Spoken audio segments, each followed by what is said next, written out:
This 3D Life.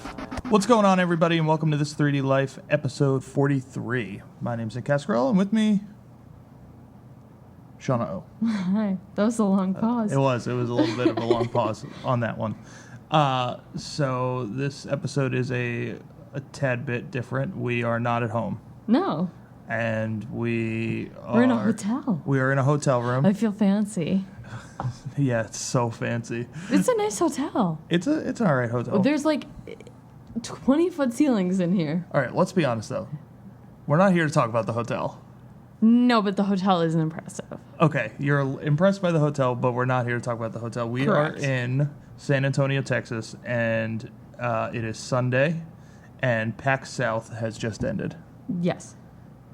Well, About an hour ago, technically. oh, and we went to it. Like, we're in the We same. were just here creeping yeah, around. we're in the same city. Sneaking like Krampus. It just ended, and now we're going to talk about it. But we actually also went to it Yeah. all 3 days. And I would say overall we had a good time. Yeah. Or did we have a great time? Or did we have the best time? Which one? Great time. Great time. I would agree with great time. So it was the first ever PAX South. Inaugural.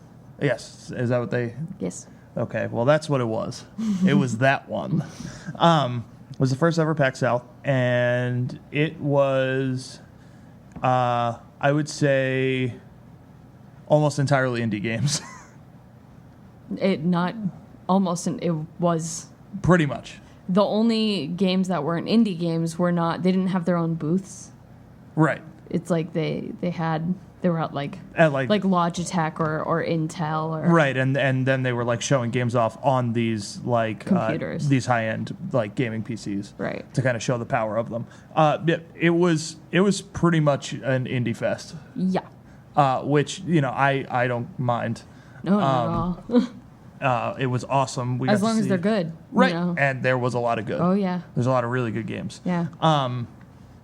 But like pretty much as for like AAA titles, like Gearbox had their own little hideaway that was not on the regular expo floor. Right. That was kind of tucked away upstairs, and it was they had the Gearbox zone? Theater where they had all their panels. They had panels like all weekend, tons of them. Yeah. And then they had the Gearbox Fun Zone. Zone, which is comedic gold, the Fun Zone. But there was nothing playable, anything Yeah. in the quote Fun Zone. No. They had like a big projector. They were showing like the trailer for Battleborn Over and over. Trailer for Borderlands the pre-sequel which has been out. for Telltale. Yeah, like a whole bunch of stuff. Someone was playing Tales from the Borderlands, and people were like kind of annoyed. Well, it's been out. You could have played it if you wanted. Yeah. I don't know. Like the whole thing on their end, I thought was a little weak. Yeah. I think there was considering we were like, oh, this is gonna be sick because it's like Gearbox's. right, and like I thought for sure they'd be showing more Battleborn off and more. I don't know, just a bunch. Well, they had a behind-the-scenes Battleborn panel today, which we opted not to go to because it was like 75 degrees out. And when we fly back home tomorrow, we're flying into a blizzard, literally. Yeah, so we were like, we're going outside. yeah, maybe we should walk around outside and like So we decided do touristy things. not to go to the Battleborn panel, Yeah. but there could have been more there. Right. Clearly there was. I mean, I was reading online. There wasn't nothing like super crazy, I don't think. I can't imagine there were. I mean, it must have just been like question Q&A and right. some. So, and then, yeah, pretty much the entire expo floor was... indie games. Yeah, independent developers showing off their first, second, third, Some big games, some small games. some bigger and studios in the indie realm, like a lot of new ones, people that aren't even with the studio that are just trying to self-publish their own game, Right. and we played a lot of really fun stuff. Yeah, absolutely. So was there anything for you that stood out? Or how do you want to do this? Do you want to go do like a day-by-day play-by-play? Or do I don't you want to do a day-by-day. No. All right, so we'll just... Because I already did that. Okay. I've been writing that. So we will do name one game, maybe not your favorite one, but one that really stood out to you. Okay. Then we'll start with this game's it's already out, but it's a game that I've found to be one of the most entertaining, but also, as I said to you, and also as IGN apparently stated, it is the most important game at PAX South. Okay. This is Social Justice Warrior that I'm talking about. Right. Okay. Well, I don't know if no. They didn't say that it was the most important game. Well, we had spoken with the developer, the guy who made this game, and he said that he was being approached by people left and right, and someone that was interested in his game, some company that was interested in his game, said that it was the most important game at the convention. It is. Okay, so I guess we actually had a chance to speak with him briefly, and we have a little bit of a little snippet for you. So I'm going to play that, and then we'll talk about it. How's it going, guys? We are here with Eric over at his new game, Social Justice Warriors. How you doing?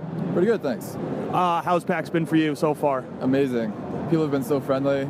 It's a real shift away from the internet. Yes, which is actually Social Justice Warrior. It's kind of what it's all about. Can you tell them what your game is about? Sure, it's a internet argument simulator of sorts. You take the role of a warrior, refuting trolls, logical fallacies online, using social media platforms. Okay, and so the game is played pretty interestingly. Can you describe it a little bit? Sure. So there's 4 playable classes. The paladin uses Twitter, the cleric uses Reddit, channeling the power of a subreddit deity. The mage is like a journalist blogger, casting spells with its articles. And the rogue is, of course, the rogue, backstabbing and disappearing into the shadows of the internet.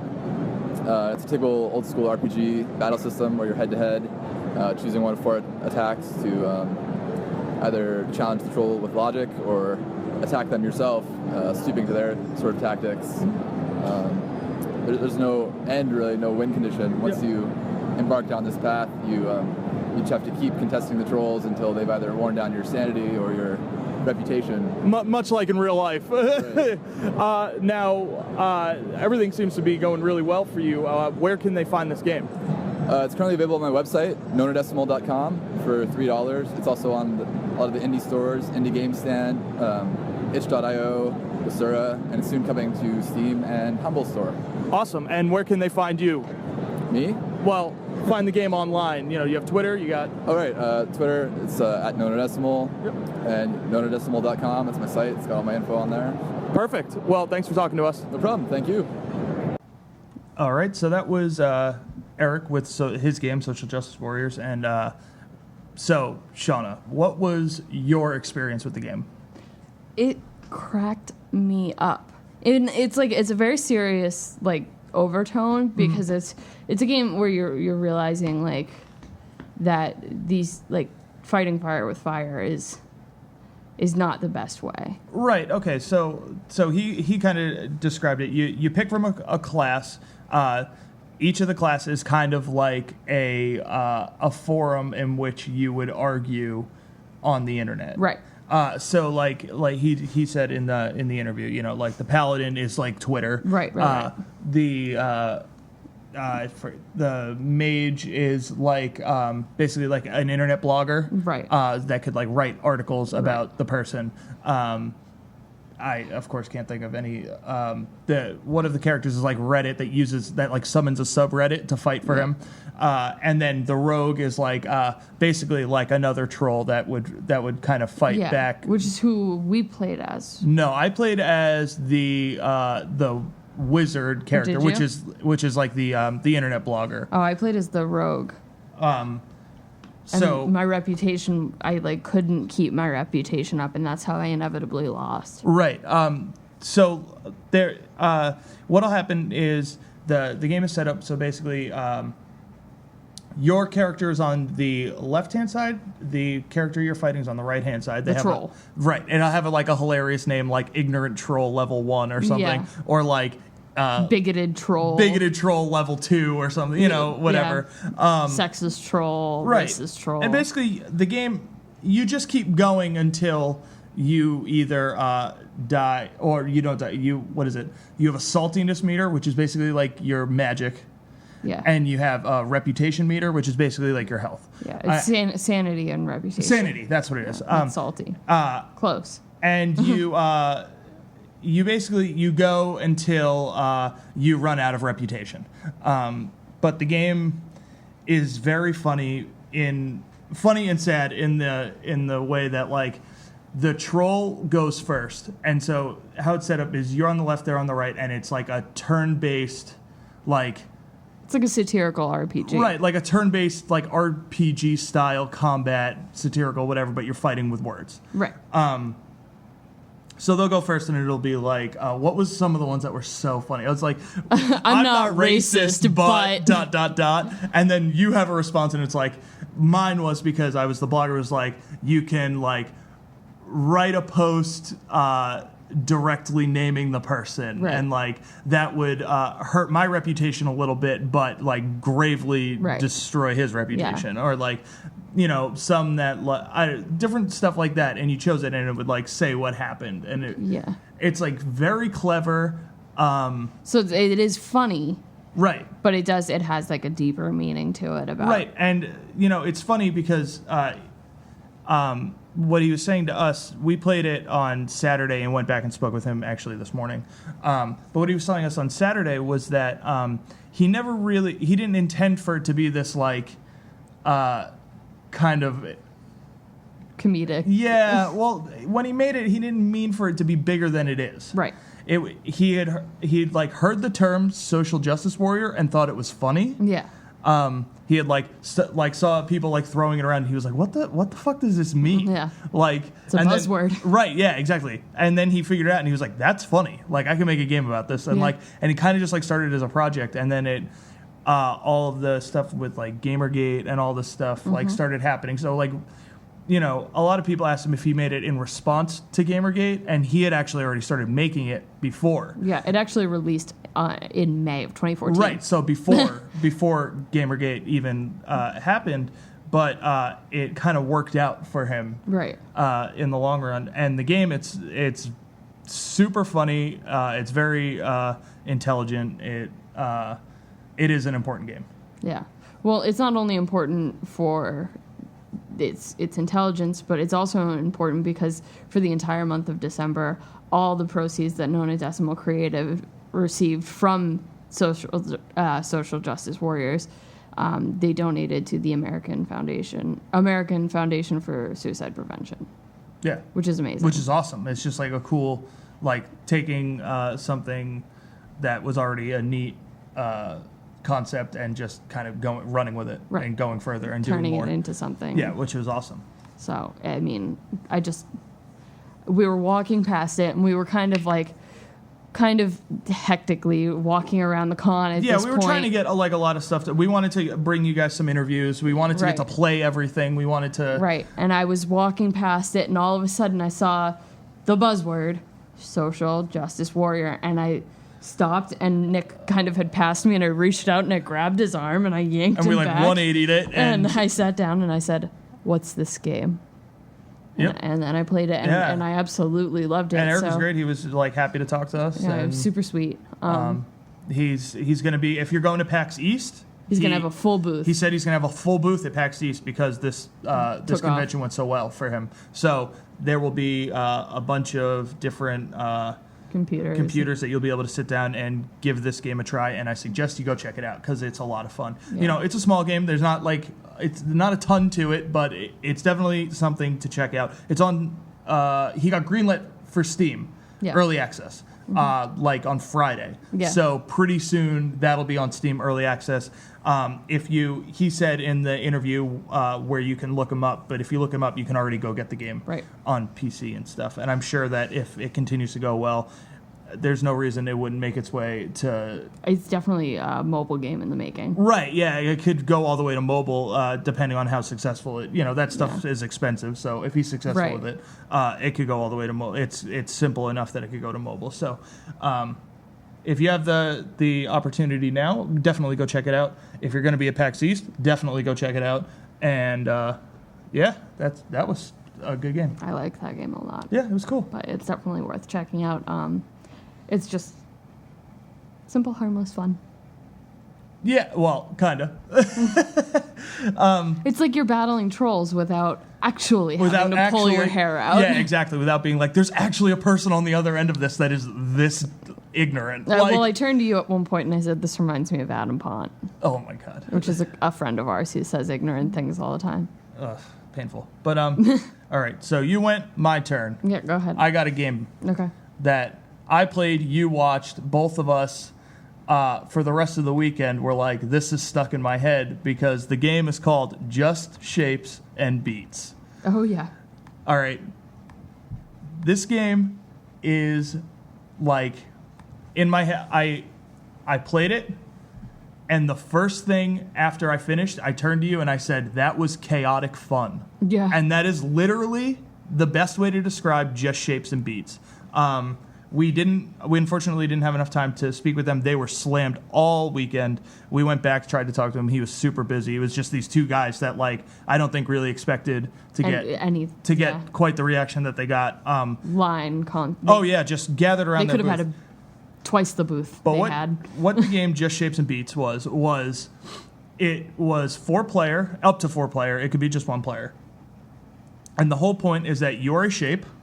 Each player was a different shape. I was a blue square. There was like a yellow triangle and like a green rectangle and like what was there like I don't know, like an orange like circle? hexagon or something. No, it's a circle. Was it a circle? All right. So like the whole point is you move around with the left stick and you can boost. Mm-hmm. And when you're boosting, you're invincible. Mm-hmm. And the whole point is that the game is playing a loud beat. Right.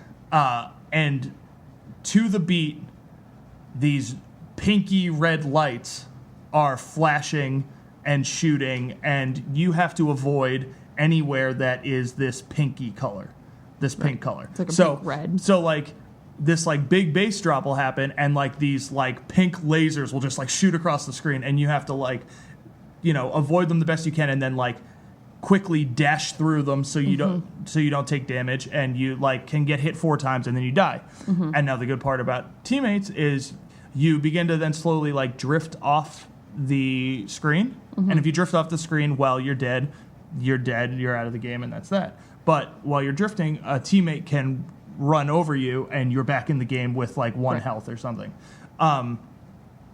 And there's different levels and you can complete them, and it appeared to be that there was like you get up to like a 3-star rating in a level based on how well you get through the level without dying and whatever. And so basically the whole point is that you just listen to these like insanely catchy like intense like EDM songs while trying not to get crushed by the intense EDM song. Right. Like it's like a visual representation of the songs. And you're trying not to get crushed by them by like dashing through these pink lasers. Yeah, like these visual representations which cause damage to your character. And then there's even boss battle. There was like a boss round where there was this like really, really cute like monster thing like that was just like smashing the screen and stuff to the beat of whatever song it was. Right. And it was just like a blast, an absolute blast. I did a little research on it. It doesn't appear that they have a release date or platform or anything. They have a window. They have a window, but no like platform, so what it's coming to or really anything that I saw. I'm hoping that we didn't really get to talk to them, which is unfortunate, but hopefully they'll be at PAX East, maybe not. They had a really good showing here, so maybe they'll try and make it over. Yeah. If that's the case, well, I'll definitely try and talk to them then. But until then, maybe do a little Googling and look that one. Just Shapes and Beats was super fucking cool. Should be out sometime fall 2015. Right. So, what do you got? Which one? Let's see. Okay, we'll move on. Okay, we'll do another couch co-op game. Okay, what? Capsule Force. Capsule Force. Was this the one that was the trams? Yep. Okay, this game was fucking tons of fun. Okay. Take it away. So Capsule Force is, all right, so, well, like I said, another couch co-op. So basically everything we played was a couch co-op. There was so many games there that were like, we just want you to sit down with your friends and play this fun game. Which is amazing. Yeah, and it was awesome. So Capsule Force is this game where, so the best way to describe it is there's a male character and a female character, and it's like this super like pixelated like anime style, sort of like Mega Man-y looking esque characters, and they're pretty, like very pretty, and they have like blaster hands. Right, everyone has almost like a Mega Man blaster type thing. They're very Mega Man-y. Yeah, like Mega Man ripoffs. Yeah, like anime-y looking Mega Man. Yeah, like with blaster hands. Right, and you can hold it down to power up the shot and take a stronger shot that breaks the shield and whatever. Yeah. Mega Man-y. Yeah, but it doesn't play anything like Mega Man. No, it's just the characters are basically Mega Man. And women. Yeah, well, yeah, because I mean they look a little like them, but more. They're much more defined as male and female. Yeah, like, not so much just like blue robot boy, red robot boy, like. Excuse me. Anyway, so the point of the game is that there are these two trams. There's like a top tram and a bottom tram. So it's basically like a platform that's on a colored rope, basically. Yeah, and one character has to. I forget the colorways. It's right, like one goes left, one goes right. Yeah, it's like pink goes left or one blue goes right, something like that. And so it only moves while you're on the tram. Right, and one team is trying to get to one side, and the other team's trying to get to the other side. Right, so you can either play 1v1 or 2v2. Right. So I assume maybe there's even 2v1, and which would be insane. But anyway, so you can shoot them to kill them and then move your tram. Right. As far everyone has to be on the screen at the same time. Like we could it was us and we played against another couple. Right. And we couldn't get on our tram and just go, and they could get on their tram and just go because we're all on the same screen. Right. Everyone has to be on the same screen. Right. So we could kill them and I could get on the tram and go. Mm-hmm. Right, because they're dead and they're not on the screen, so we could go. But if we were both on a tram, if they were on the top and we were on the bottom, no one would. They would go to the edge of the screen and it would just stay. Right. So you have to shoot them off, or they can fall to the bottom, or you can shield bash them off. Right. And it's you get to the end and there's this little glowy ball and you grab that and that's how you win. Yeah. But it's so fast paced and so hectic and so chaotic, but it's so fun because it's you're jumping all the time and you die really quickly and really easily. And everyone, you're never not firing your weapon. Never. Like in Mega Man. Yeah. You're always just holding down the shoot button. It's so fun.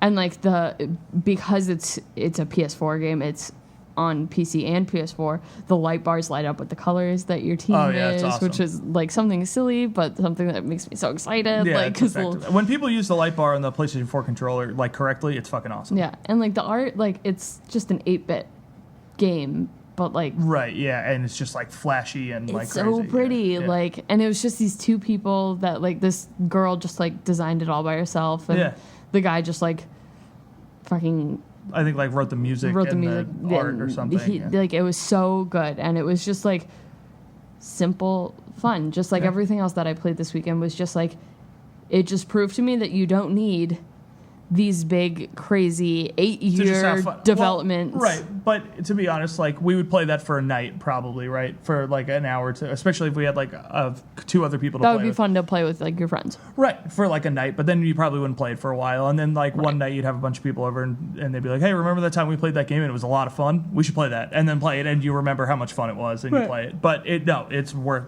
it was totally fun. I mean, we'd probably play it more if we had friends. That too.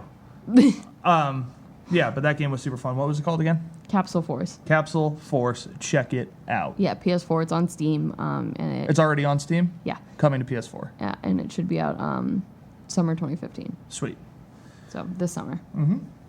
Now, a game that was a little more of a development, and it's still in development. It's been in development for a long time. We played the sequel to... Dungeon Defenders. Thank you. I've totally brain farted there. Dungeon Defenders. Okay. Dungeon Defenders 2 was here. We played it. It was a lot of fun. Yeah. So Dungeon Defenders 2, obviously the sequel to Dungeon Defenders 1, and what it is a tower defense style that did not start as a tower defense, but we actually had the chance to speak with the community manager of Dungeon Defenders, and I will let that rip right now, and then we'll talk about it. All right, guys, so we're here on PAX South, and I am here talking to Phil about his new game, Dungeon Defenders 2. How you doing, Phil? Good. How are you doing this morning? I'm doing well. How's the PAX going for you guys? You know, it's going great. It's been packed the whole time, and everyone loves the game, so we love to be here. Awesome. Well, I got to play the game yesterday, and I just want to say, game's really great, tons of fun. Thank you. Now, can you tell a little bit about the game? Yeah, so Dungeon Defenders is a 4-player co-op action tower defense game with role-playing elements. So if you imagine Diablo, where your characters progress over, the hundreds of hours that you play the game, but each individual battle that you fight isn't an action battle where you're clicking on things, but it's a tower defense battle. Awesome. Well, originally I'd heard that the game started as a MOBA. Is that right? So originally when we were developing Dungeon Defenders 2, we were creating a completely different game than this that was a MOBA. And about a year and 6 months ago, we scrapped that, and we've been working on this version of the sequel for about a year and 4 months now. Well, after playing it, I'm glad that you went this route. I had a lot of fun with it. Thank you. Now, when is the game expected to come out, and on what platforms? So Dungeon Defenders 2 is actually out on Steam Early Access right now. It will be coming to PC and PS4 when it's done. All right, awesome. Well, thanks for talking to us. Yeah, no problem. Thank you. All right, so that was a quick little word about Dungeon Defenders 2. Yes. So, what did you think of old Dungeon Defenders? Well, I really want to start off by saying this is completely not it. I mean, I guess it is about the game, but it's not directly about the game. That from the get-go, from the second we approached the booth, I felt more involved in that experience, like with the development team and everything. They were very talkative. And it was one of the bigger booths there. Right. Okay, so we were approached right off the bat. They sent over a guy to he handed out cards that explained the different character classes, explained the map, how it goes, how it works, and he was like, okay, so this is your team. This is who you'll be playing with. If you guys want to strategize, you pick your character. Only one of you can play the character at the time. So right, and different abilities synergize with other characters' abilities, and he explained it all, and it was very nice. And so then we waited, and there was TVs playing everything, and then you approach the last final leg of the wait where so the line wrapped around the whole booth, and the very last. Like when you're the last team waiting. Yeah. So they by that point, when they're handing you the cards, what they're doing is they're breaking you up into your teams. Right. So that it keeps the line moving smoothly. Yeah. So when you're the last team waiting, the next team up, they have another guy who's there talking to you who looked exactly like someone we know. Yes. And I know who we're talking about. Yes. And the whole time I was so distracted, I don't even think I listened to him once. Yes, they're like identical twins. But anyway... And he was going on and on about the different things again, talking to us, and he kept reiterating, nobody's lost yet. We know that it's easy, but we want your feet. Like, I know it's easy. I get that it's easy. Everyone's told us that this is too easy. Other than that, when you're done playing, we want your feedback. Right. Tell me, if you don't like the game and you think it sucks dick, tell me it sucks dick, but tell me why it sucks dick. Yeah. Which is actually, I think, a direct quote. Yes. No, he said that. Yeah. That's what I'm quoting him. Okay. But they kept talking to us nonstop. He was like, what have you guys thought so far at PAX South? Anything I should check out? Have you checked this out? Yeah. That's when I was saying who was telling us we have to check out, what's the name of that? The one we didn't end up doing. I don't remember. I can't, but that's who was telling us to check it out. That just reminded me. The DM. Yes. Anyway, and so then we sat down to play, and unfortunately the audio at Yeah, so the headsets, something wasn't working. So, like, unfortunately, the whole point of the game is you have to converse with your team and be like, I'm dropping this here so that you can drop yours that synergizes with it in this lane with me. The headsets at our specific station weren't working. So I could hear the kid next to me and I could hear Nick, but I couldn't hear the kid on the other side of Nick. Right, who, on top of it, spoke very, very softly. I could barely hear him. Like the kid next to me, and I think his headset actually might have even been working. I think it was the thing, but his was the only one. Yeah. But anyway, so I played as the apprentice mage. Mm-hmm.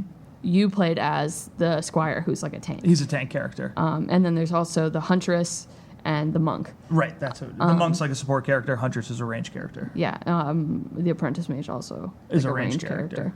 But the game is easy.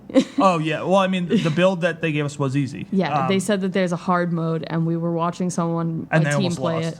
They almost lost, but they kept beating it. Like, they were actually still playing when we stood up. But what was really nice about it was, like, they wanted to hear that. They wanted to hear that the game was too easy, because now, you know, they said that they got greenlit for early access on Steam, but they want to It's currently in early access. Right, but they said that they have no problem if they early access for a year, as long as they, by the time the game releases, it's exactly how they want it. Right. So when that game finally does come out, like full product, like they want it to be a perfect game. Right.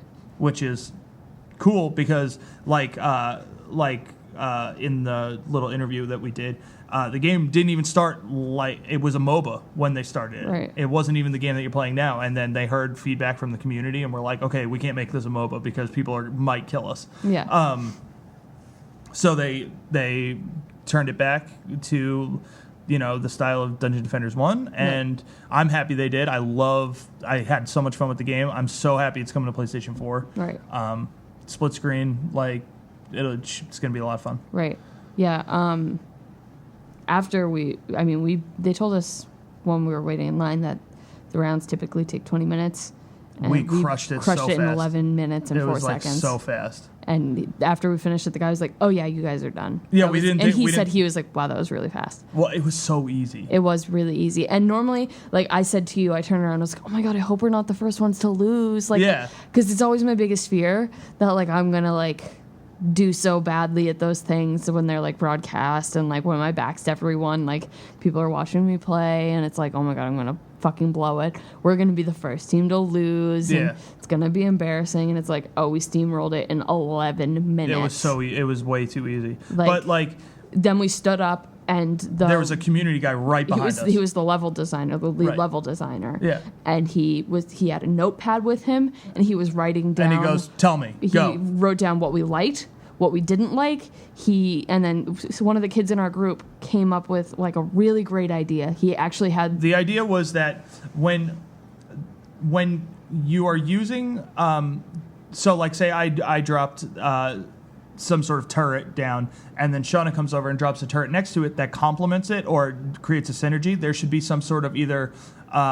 like signal or they should glow a certain color so that you know that those two synergies work well together. Yeah, right. But when the kid said it to the guy, you could see on his face like, oh, that's a really good idea. And like, I honestly wouldn't be surprised if in the final build of the game, that's in the game because it's a really good idea. It is a fantastic idea. Because we were having trouble. We were running around. No one really knew what to drop. Or how to drop them. Yeah. Like, do you drop it in front? Do you drop it back? Exactly. And because I kept forgetting, because they tell you in line, they were telling us, they're like, if you drop this one here and put that behind it, it'll work. And but once you get in the game, you're like, none of that means anything. Yes, they told me, because I was the apprentice mage, they were like, your fire thing works really well with someone's oil thing. I was like, who drops the oil thing and what does it look like? Yeah, exactly. But if when you had the turret up before you planted it, it kind of like ghost shows it. If it was like blue instead of green, you would know, oh, if I drop it here, the synergy will work. Right.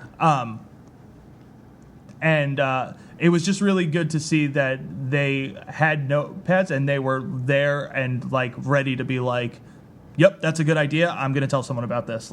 Someone needs to know about this. This is a good idea. They were absolutely amazing. They were really nice. And then afterward, we talked to, because we wanted to get our little so we couple words. And we grabbed like, Phil. And it was the whole thing was really nice. So when that game comes out, Dungeon Defenders 2. It's on early access Steam. If you're into the Steam thing, go play it. It'll be on PS4 this summer. Yeah. It was a lot of fun. And then actually we got a suggestion from Phil. From Phil, because we told him, we like the tower defense thing. It was a lot of fun. He told us, oh, you got to go check out this other game. So we ran over and checked it out, and it was awesome. Yeah. So we ran over and we checked out Fortified. Yep. Which we just posted. I literally just posted my article about it. Yeah. I loved it. I had a ton of fun with it. Yeah. It's another tower defense game. Yeah. It's by this small indie studio. They only have 2 or 3 other games besides this one that they're working on, Fortified, which they've been working on for less than a year, and it's already pretty far along. Yeah. Clapfoot is the name of the studio. Sorry, and the name of the game is Fortified. Yeah. A tower defense, again, third-person shooter, I guess, technically. Tower defense. Set in a 1950s sci-fi... War of the Worlds-esque. Right. Alien invasion. And so the whole point is that you're being invaded by robots and aliens. Yeah. That are all stylized 1950s. So the style of the game is fucking awesome and super cool. And the classes, there's in my article I talked about all this, but there was 2 playable classes. One of them was rocket scientist, which was fucking awesome. And it's not only is a rocket scientist, but it's a female. Right, who's the rocket scientist who has a jetpack and kind of looks like the Rocketeer, and it's fucking awesome. And she's a babe. Yeah, and it's fucking awesome. And they just had a lot of really good ideas. It was a super early build. So a lot of the ideas that we talked to them after for a little while, and a lot of the ideas that they said, oh no, these are going into the next build of the game, were all my complaints with the game. Right. Which were basically hey, it would be really cool if you could upgrade your actual character. Yeah. And he was like, oh yeah, no, that's in the game. This is just an early alpha build. And I was like, oh, awesome. And I was like, and is there a way to get new weapons? He goes, oh yeah, there's going to be a whole market system where you spend coins to get upgrades for your guns or upgrades for your turrets that you drop. And I was like, well, no, this game will be a winner. This will be way, way fun. Yeah. He was telling me that they got a lot of inspiration from Plants vs Zombies. Yeah, you kind of tell. Yeah, it's but it's just a lot of fun. It was set in these cities that are the setting that we played in was in the middle of the city, and there was a few lanes, and they funneled in, and they were trying to get to I assume the Capitol building, whatever, and destroy it, because you're being invaded by robots and flying saucers. Yeah. And then there was a boss wave at the end. It was a giant robot, and it was fucking awesome. It was tons of fun. Yeah. I was watching you play. I could hear you and the kid you were playing with giggling to each other. Yeah, it was awesome. It was really cute. It just looked like so much fun. Yeah, and so they will be at PAX East. We're going to play it again, and it's supposed to be a newer build. Hopefully it's the build that has the class upgrades and stuff, just so I can check it out and see something new of it. But they were super cool. Yeah, they were awesome. They wanted to hear tons of feedback and stuff, and I love to hear that. That's what they say these trade shows are supposed to be about, but a lot of times you go into these booths that are so flooded to capacity, and they're just trying to rifle people through, and I feel they're not really getting the feedback that they need at these things. Yeah. Whereas you get these smaller companies that are nope, we're going to take 5 minutes and you're going to tell me what you liked about the game, what you didn't like about the game. I need to know. Yeah. And it's awesome, and it really gives you that you get to really know the people that are actually making the game and see the hard work that's going into it. Right. And it's awesome. I mean, it's important, especially for smaller studios like that. Right, to really connect and build the fan base and stuff. And I mean, it's important for people like us. Yeah. Yeah, definitely. Absolutely. And this weekend meant a lot to us because, we were saying, we were in line for another game, and there was some kid behind us, and one of the girls working the booth was like, is this anybody's first PAX? And he was like, yeah. She's like, you're lucky. And he's like, why is that? And we turned to him and we're like, because this is amazing. Yeah, it was so, there was a lot of people there, but it was very mild. Right. There, the lines weren't, we, at Dungeon Defenders, it was wrapped around the whole and booth. We waited an hour. We tops. Yeah. 45 minutes maybe. It was and that was the longest line we waited in probably.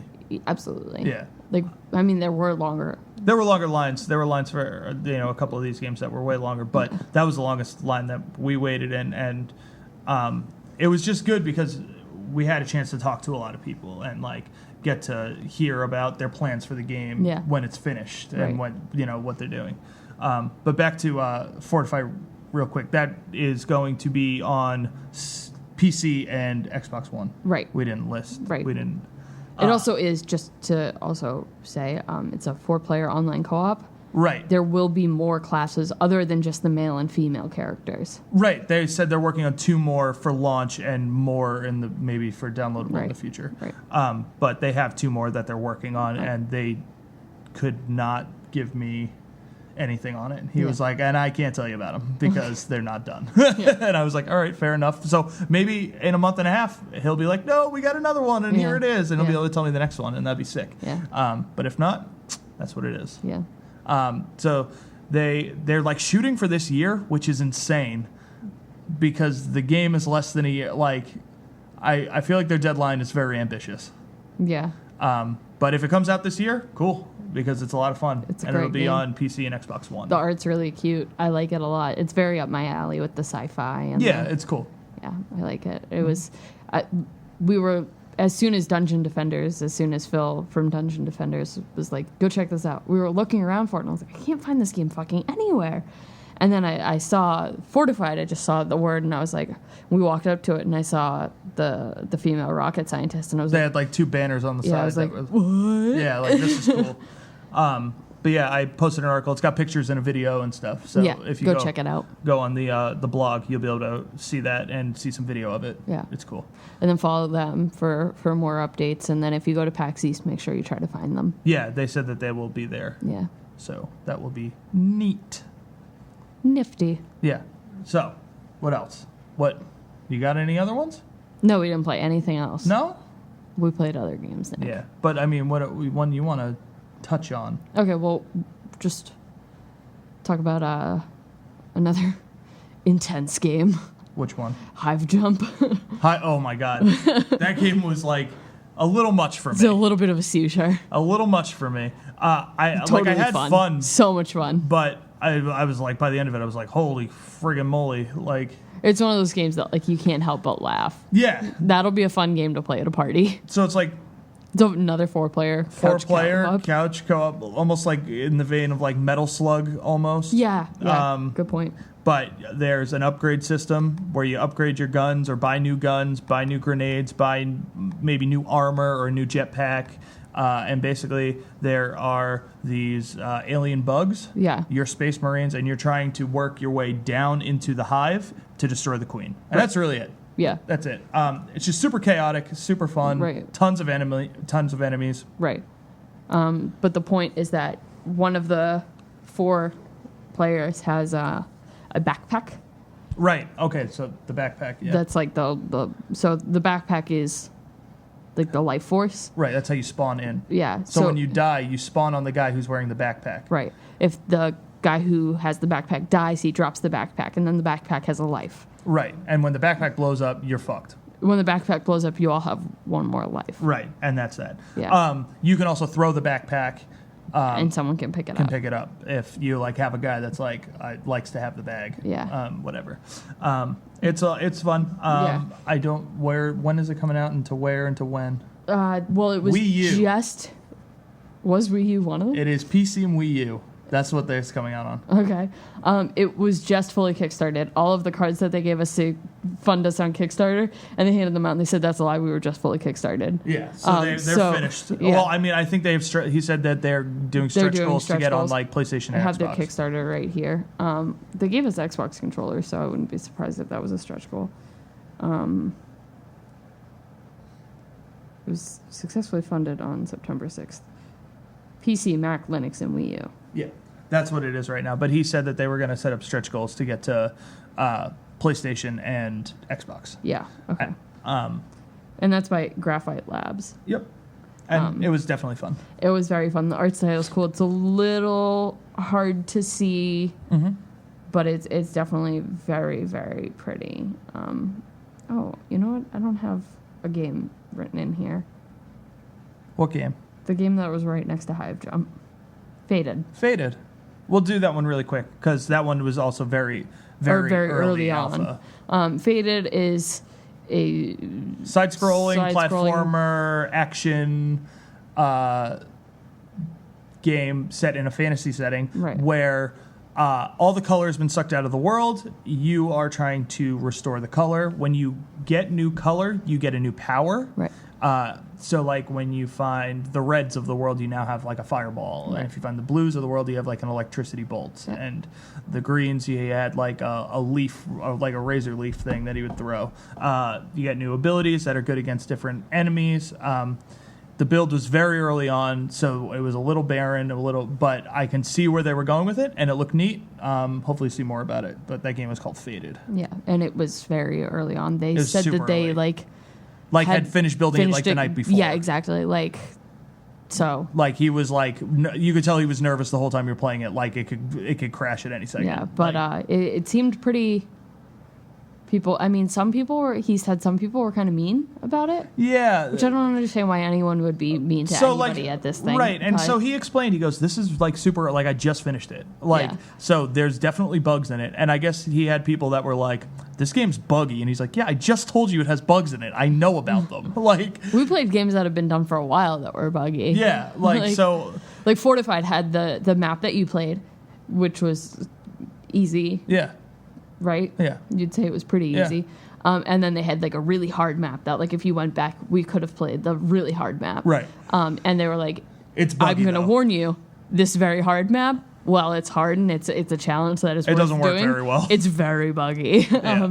And the same could be said with the Dungeon Defenders 2 very hard map. It was It was buggy because it's not finished yet. Right, exactly. They had maps and stuff that they had done for the PAX South. But they had other ones that they've been working on that if people really wanted to, they go, hey, this is not finished, so it's buggy and might not work well, but it's harder. You can try it. Right. But yeah, I don't get that. Being mean to hey, my game is super early alpha, but I have something for you to try. Give it a try. This is buggy. I just told you it's early alpha. Do you make games? Yeah, exactly. I don't make games. Yeah, exactly. Whatever, it's painful. I'm just here to play them. Okay. Yep, exactly. Now we're winding down here. Running out a little time. I mean, we played a lot more stuff, but there's one more game. What do you got? Pick one of those. What? Pick one of the ones you're thinking of. We have two big games that. What? Gigantic and Moonrise. Go. Okay, Moonrise. It's by the creators of State of Decay. It's a free-to-play mobile game. It's basically Pokemon meets Magic the Gathering, is how it was described to us. I see Pokemon. I don't really see Magic the Gathering. We didn't get really into it. I guess when you get more into the upgrading your whatever, I forget what they're called. Solari is what they're called. And it's basically the beasts of the world. Yeah. I guess you can get more into the diversity of how you spec them and whatever. I mean, in the demo you didn't really get that. So. Right. So basically, it's just a mobile game. It's on iOS and Android, but you collect these Solari, the monsters, and they fight on a team for you. But it is by Undead Labs, and we played that, and it's called Moonrise. It's okay. It's pretty. Yeah. I think it's prettier than it is cool. Right. What I liked about it is so you get in these battles and you can have so it's imagine doing a Pokemon battle with multiple Pokemon. I mean, you can do that now, I guess, but multiple Pokemon at the same time, but it's not necessarily turn-based. It's cooldown-based. So you're constantly managing who's attacking now, who's going now, constantly, and you can be getting attacked while managing your attacks. Yeah. And that's what was neat about it, is that it isn't necessarily turn-based, but everything's on a cooldown. Right. So it was a little more fast-paced. It was cool. The other thing is that it's you can play almost there. It's not necessarily MMO, but it's open servers or something. Right. So you can run it. Me and Shauna were playing next to each other. I saw her character. I walked up to her and attacked her. And then we had a battle. And I was like, what? Yeah. And the best part is the guy that was giving us the like showing us the demo or whatever. Doug. He was awesome. Yeah, he was like looking away for a second. He looked back down. And he goes, "Wait, are you two fighting each other?" And I was like, "Yeah, I saw her and I attacked her." And he thought it was like really funny because I guess he said in the office all the time, like you'll be working. He was like, "I'll be working on something," and then all of a sudden it's like, this person attacked you, and I'm like, are you kidding me? I'm trying to test something. And I guess they're like constantly fighting in the studio and whatever. But you can just like walk up to people and be like, time to fight, like, which is funny. Yeah. But other than that, it's a cool mobile game. It's not the mobile game for me. I'd rather see Social Justice Warrior come to mobile platforms. Right. Yeah. I think it's a little ambitious for mobile and a little underwhelming for everything else. Other platforms. Right. You know what I mean? It's like in this weird in between. Right. I'd rather just play State of Decay. Right. Which was there, but we didn't play it. It was the new like Xbox One version. It was a big line for two. I'm so excited to fucking play, and I'm going to stream it, and it's going to be lots of fun. Yeah. And then we waited, actually this might have been the longest line we waited for. Gigantic. Maybe. Okay. Yeah. Yeah. Gigantic is actually an independent game. Right, yeah, but I think it's probably got funded, like source funded or something. It's by Motiga Studios from Bellevue, Washington. It is a 5v5 quote. Not quote, so. Not so MOBA. It's a fucking MOBA. It's a third person action MOBA. Yeah, it's a MOBA. The objective is to move your Guardian from your side to the other side so that it attacks the opposing team's Guardian.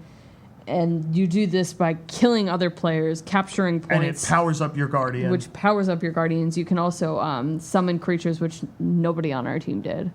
I didn't even know how to. There was a lot going on and not a lot of instruction. It was very confusing. Sean Very and I don't laggy. play MOBAs. We're very bad at. Well, we don't have a gaming PC. Right, but we don't like. I'm very like as like amateur to MOBA as you can get.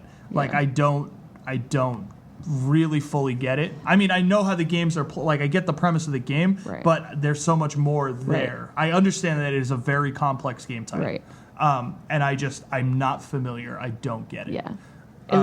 There was like a coach playing with us, and he was like, every once in a while, he'd be like, "Oh, by the way, you can do this to do this." Yeah, exactly. And it's like halfway.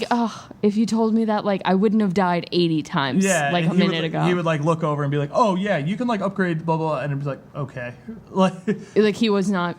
The game itself is neat. The characters are super cool. Mm-hmm. The design is very pretty. The design is very pretty. Yeah. What platforms did they say? Did we even get any of that? It's just PC. Just PC. Maybe Mac. Yeah. I doubt it. Yeah.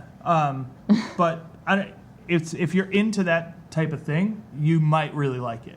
Yeah, if you like MOBAs, I'm sure you'll like it. Right. And it's like super action, and I guess like some characters are easier to use than others, but I guess that's kind of a MOBA thing anyway. Right. There's like easy, hard, pro. I don't know. The art style was super pretty. The concept was pretty cool. The characters were awesome. Yeah. And if you're into MOBAs, then you probably will be into it. I don't know. We're not MOBA. I wanted to give it a try though. Yeah, for sure. But I'm glad I did. But it seems like if I'm gonna get into a MOBA, that's gonna be the MOBA I'm gonna get into. Yeah, it's gonna be that one. I also said that about like Infinite Crisis, the DC MOBA that like has been out for a while, but I think already flopped and people don't give a fuck about. But there's that game Smite, which I think is a MOBA, like kind of like this, like a third. Doesn't matter. We don't have a computer. It's coming to one of the consoles. Oh, I think PlayStation 4. Oh, but I think it's the same kind of concept, third-person action MOBA thing, instead of an over-the-top deal. Oh. But anyway. So you rushed me. Do you want to talk about this game? No, we don't. Do you have something else? No. That was such a fucking fuck you. No. No, I really don't. Okay, so I guess we'll talk about this last game, but we played it first. Like it was like Friday. It was literally the first thing. We did. We were walking. Like usually when I get to these things, we go right to something. It's usually Sony. Right. But then after that, we like walk around and kind of survey the area.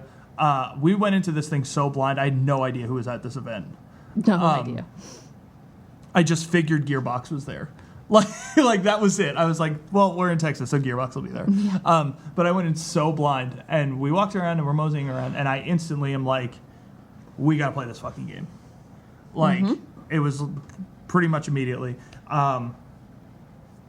And I wrote a piece about it that night and everything because this game is fucking cool. It is a game called Lightfall. Yep. It is by a new studio from Canada called Bishop Games. And so we actually, as soon as after we finished playing it, the guys were super nice and they were like talking to us the whole time and laughing with me as I sucked at the game and all sorts of stuff. But afterward, it was awesome. One of the designers, Ben, sat with me for a minute and had a little chat. So I'll play that for you. All right, so we're here on the floor of PAX South, and we're here with Bishop Games, looking at their new game, Lightfall, and I'm here with Ben. How you doing, Ben? I'm fine. People are amazing so far. Great experience. Yeah, the game is great. We just played Lightfall, and I'm super impressed. It looks really cool. You want to tell them a little bit about the game? Sure. Well, Lightfall will be a 2D platforming experience with deep storytelling. So we want to mix, the platforming genre. Story is not so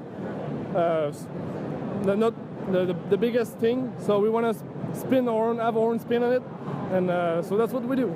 Yeah, it's looking really good. While I was playing, someone behind me described it like perfectly. It's like almost a mix between Limbo, Super Meat Boy, but with like more story, like Bastion. It's very, very cool. I'm very excited for it. When can we get it, and what platform? Yeah, we shoot to release at the end of 2015. Right now, the game is on PC. Sorry. The game's on PC, but will be on PlayStation, so PlayStation 3, 4, and Vita. Okay. We have yet to talk to Xbox, but we hope to be on Xbox as well. Well, I'm very excited to hear that it'll be on Vita. That is a perfect Vita game. Well, when I met the PlayStation guy further in October, he told me that's the kind of game Vita players crave. So. And it is. It's going to be perfect on Vita. I'm very excited to hear it's going there. Where can they find you guys? Well, we have our website, bishopgames.com, or website just for the game, lightfallgame.com. We're also on Twitter, Facebook, just type Bishop Games, basically, and you can find us here. Awesome. Well, thanks, Ben, and I'm really excited to see the game. Thank you, man. Have a great day. Thank you. All right, so that was Bishop Games' first game, Lightfall. Yep. It's been a long weekend. I'm fucking tired, man. Gonna fly back into the perfect storm. I know, into the Great White North. That isn't Canada. Oh God, I feel bad for the fucking those guys. So Lightfall, like I said, it is like looks like Limbo with more color. It's not like so black, white shadows. Like it's, has a little light to it. Some like the pinks, the blues, the pinks, but it kind of has like a Limbo-y style to it. The platforming is fucking awesome. It's so fun. Yeah. Like fast, like Super Meat Boy. I mean, it's as fast as you can make it, but like you can get going like super fast, right? Like running, jumping, wall jumping, and then you set up these platforms. I wrote a piece about this too because I was amped on this fucking game.